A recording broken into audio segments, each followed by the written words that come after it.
Yeah, I'd be delighted to, my right-hand friend. For so many interventions.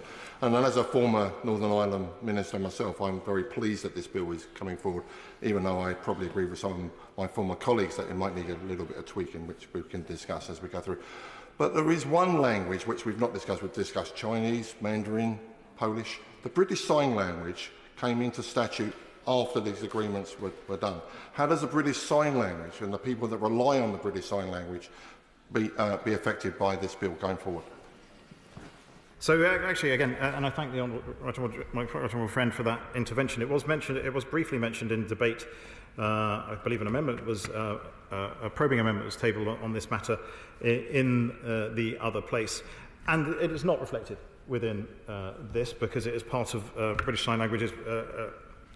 Hopefully already well respected and widely used across Northern Ireland, Scotland, England and Wales. But if my right honourable friend would like some more information or some help, maybe wants to table a probing amendment himself in British Sign Language.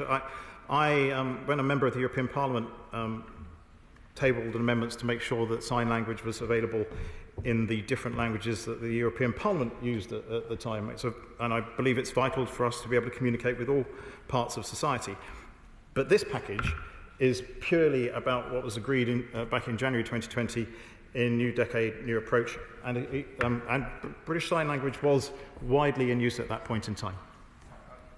Secretary of State for giving way. The point I was trying to make is that since the agreement was made, which is what the basis of this legislation is based on, it is law in these islands now. The British Sign Language is an official language. Yes, it was used extensively, and it has been used extensively for many years, but it is on statute now that British Sign Language is an official language of this country, and that's why I'm interested as to how this bill is actually going to be affected.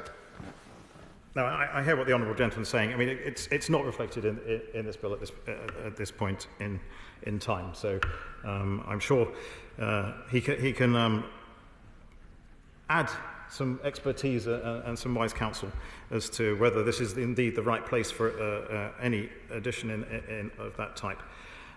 In Clause 1, if I may, Clause 1 of the bill amends